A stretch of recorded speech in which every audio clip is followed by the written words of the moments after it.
Hi everyone, hope you're doing well from whenever you're watching this channel, depending on your time zone. Now, we are asking serious questions about the Mlolongo 3. It is very clear that the issue of abduction is still a serious problem in this country because as we're speaking today, there are families who are unable to find out their beloved ones who got lost from last year, December.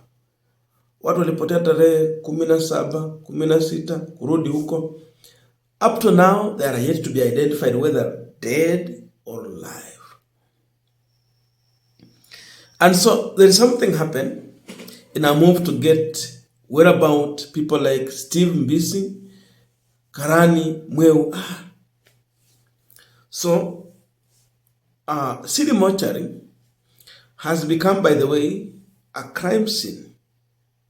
And it is so simply because they summoned the family members to come at the mortuary to try and identify their beloved one, if at least there is any.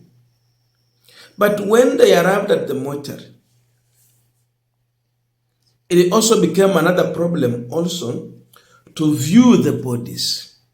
Again, the operation was disrupted. There are those who have been pushing for to make sure that the families cannot succeed in viewing body after body and end up identifying their beloved one. But Citizen TV was there on the ground and they ended up exposing the city mortuary. The question about the body that was brought at this city mortuary on 18th of December is still something that the mortuary attendants cannot respond to. They can't answer.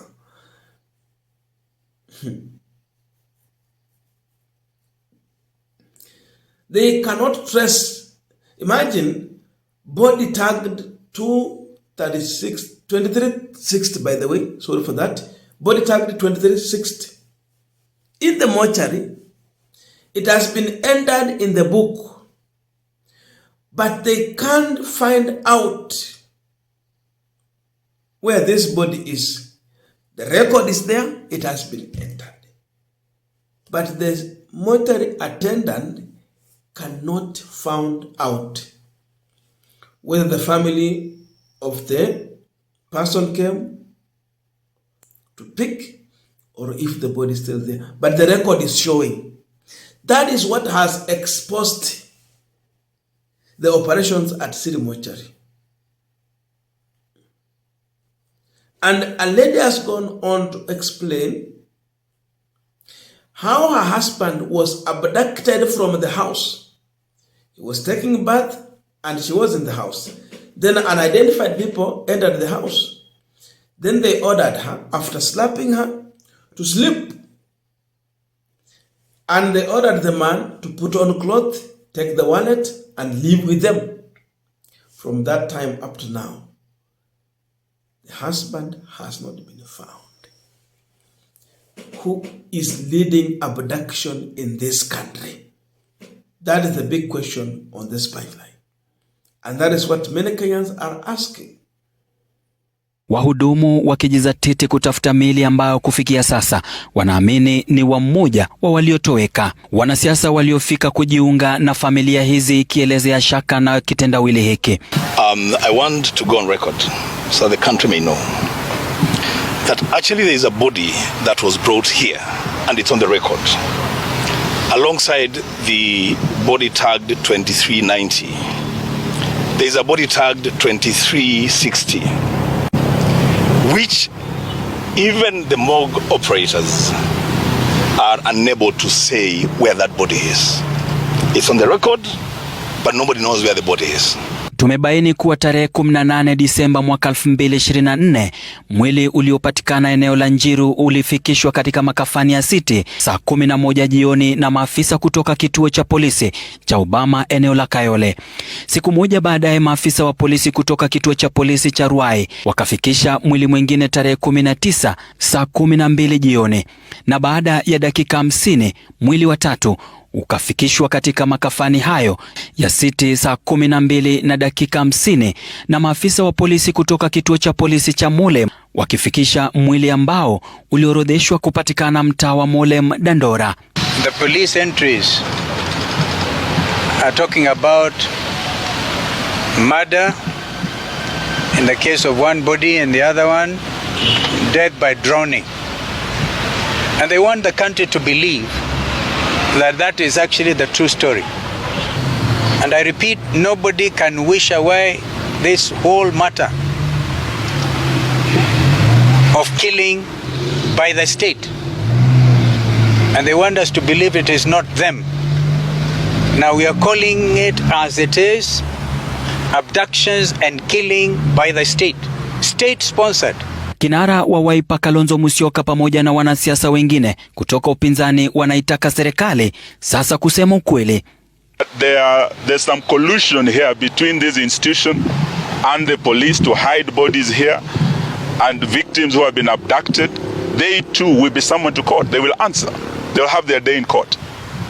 Because if this turns out to be not just a place for storing bodies, but a crime scene, where the police are colluding to hide bodies, abduct people, kill them and dump them here, then those behind that, including the leadership of this county and this country, will be answerable. Huku familia za Steve Mbisi pamoja na Kalani Mwema zikiondoka katika makafani ya City bila kuona wapendwa wao, kinachosalia ni kitendawili cha mwili ulioingia katika makafani haya siku sawa ambayo ni ya tarehe 18 Disemba mwaka jana, na ungali haujaonekana uliko katika makafani haya. Ode Francis, runinga ya Citizen. Now, as we continue the panel discussion, just a quick request for those who are watching this channel and you have not yet subscribed, please consider subscribing. To our returning subscribers, I must say thank you so much. And again, to all our viewers, please give this video a thumbs up. Thank you so much, and back to our discussion. Just one question as you listen to these guys. It is just one question they are asking.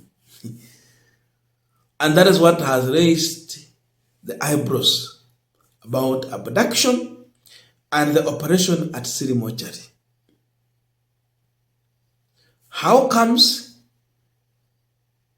that there is an identified body found in Stureh Mortuary?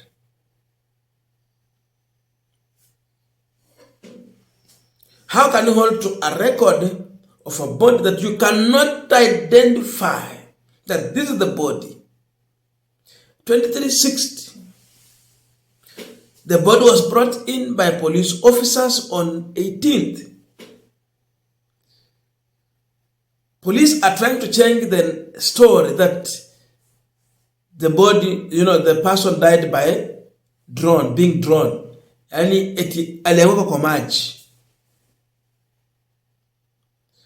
So there is suspicion among Kenyans that the police officers are colliding with the mortuary attendants, those who operate in this mortuary, to seal critical information that would help even these families to identify their beloved ones.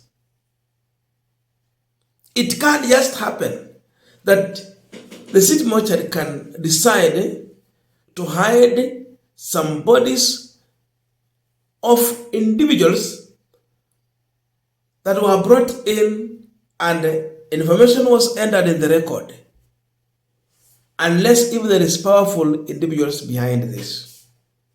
Kama hakuna, imamba itawezekana. Na ni nani huyu mwenye ako this much powerful to do that? Who is that?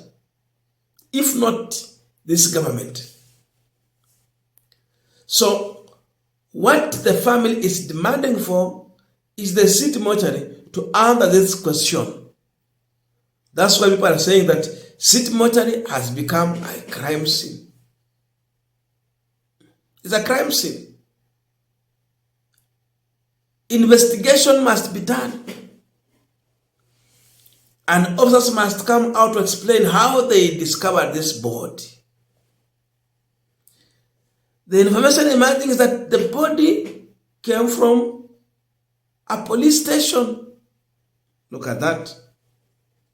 Now, this explains why Kenyans believe that abduction is being conducted by the government, no another person. This is a government operation going on. Very sad, but now people are being exposed here.